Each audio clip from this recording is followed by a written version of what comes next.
India versus Bangladesh. 6 বছর পর team India ফিরছেন মহাতারকা। বাংলাদেশের বিরুদ্ধে মহাচমক দেবেন কি Gambhir? Hi everyone, welcome back to my channel Anjana Banerjee blogs. বন্ধুরা, তোমাদের সকলকে আমার চ্যানেলে স্বাগত জানাই। সেপ্টেম্বর 2024 ইন্ডিয়া ভার্সেস বাংলাদেশের যে টেস্ট সিরিজ আয়োজন করা হচ্ছে সে বিষয়ে আজকের ভিডিওতে কথা বলবো। ভিডিওটি যদি ভালো লাগে তাহলে অবশ্যই একটা ছোট্ট করে লাইক দিও, শেয়ার করো বন্ধুদের সাথে, আর কমেন্ট করে জানিও তোমাদের মতামত। যারা অলরেডি আমার চ্যানেলটিকে সাবস্ক্রাইব করে আমার পাশে আছো তাদের অনেক অনেক অনেক ধন্যবাদ এবং অনেক ভালোবাসা। আর যারা আগামীতে আমার বন্ধু হয়ে থাকতে চাও তারা অবশ্যই চ্যানেলটিকে সাবস্ক্রাইব করে আমার পাশে থেকো। অনেক শুভেচ্ছা ও ভালোবাসা নিও। মূল ভিডিওতে ফেরা যাক। শ্রীলঙ্কা সিরিজের পর বর্তমানে ছুটিতে রয়েছে টিম ইন্ডিয়া। 19 সেপ্টেম্বর বাংলাদেশের বিরুদ্ধে টেস্ট সিরিজের মধ্য দিয়ে মাঠে নামবে ভারতীয় দল। তার আগে কয়েকজন সিনিয়র ক্রিকেটার বাদে দিলীপ ট্রফিতে খেলতে দেখা যাবে ভারতীয় তারকাদের।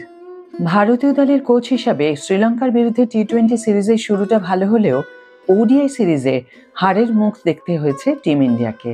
আগামী কয়েক মাস কঠিন পরীক্ষা গম্ভীরের সামনে, যার শুরুটা হবে ঘরের মাঠে বাংলাদেশের বিরুদ্ধে টেস্ট সিরিজ দিয়ে। ওডিআই ও টি-20 বিশ্বকাপ জিতলেও এখনও আইসিসি বিশ্ব টেস্ট চ্যাম্পিয়নশিপ জয় অধরা রয়েছে ভারতের। টিম ইন্ডিয়াকে টেস্টে বিশ্বসেরা করার চ্যালেঞ্জ গম্ভীরের সামনে। তবে টেস্ট দলে এবার বড় চমক দিতে পারেন গম্ভীর। সম্প্রতি স্টার স্পোর্টসকে দেওয়া একটি সাক্ষাৎকারে গৌতম গম্ভীর স্পষ্টভাবে বলেছেন, যে খেলোয়াড়রা ভালো ফর্মে রয়েছে তাদের 3টি ফরম্যাটেই খেলা উচিত, বিশেষ করে অলরাউন্ডারদের। এই বক্তব্যের পর থেকেই প্রশ্ন উঠতে শুরু করেছে, তাহলে কি টেস্ট ক্রিকেটে ফিরতে চলেছেন হার্দিক পান্ডিয়া? গম্ভীর বলেন, আমি বিশ্বাস করি যে আপনি যদি ফর্মে থাকেন ও 3টি ফরম্যাটেই খেলতে সক্ষম হন তবে অবশ্যই খেলুন। আমি ইনজুরির কারণে পরিবর্তন আনতে আগ্রহী নই। যদি আপনি ইনজুরিতে পড়েন তবে যান এবং সেরে উঠুন এবং ফিরে আসুন। আপনি যখন আন্তর্জাতিক ক্রিকেট খেলছেন এবং ভালো খেলছেন তখন কেউ নিজেকে সাদা বল বা লাল বলের ক্রিকেটার বলা ঠিক নয়। কিন্তু লাল বলের ফরম্যাটে তাকে গত 6 বছরে খেলতে দেখা যায়নি। ভারতের হয়ে সাদা বলের ক্রিকেটে নিজেকে এনগেজ রাখলেও ফিটনেসের উপরে নজর রেখে আপাতত টেস্ট দল থেকে বাইরে রয়েছেন হার্দিক। 2018 সালে শেষবার ইংল্যান্ডের বিরুদ্ধে টেস্ট খেলেছেন হার্দিক।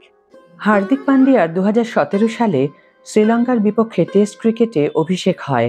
1 বছরের মধ্যে 11টি টেস্ট ম্যাচ খেলেছেন হার্দিক, যেখানে 31 করে গড়ে 502 রান করেছেন এবং বোলিংয়ে 17টি উইকেট নিয়েছেন। এবার দেখার ফের লাল বলের ক্রিকেটে হার্দিককে দেখা যায় কিনা। তবে ক্রিকেট বিশেষজ্ঞদের মতে সেই সম্ভাবনা কম। তাহলে আগামী দিনের অপেক্ষায় ভিডিওটি এখন এখানেই শেষ করি। ভালো থেকো, সুস্থ থেকো সকলে। বাই।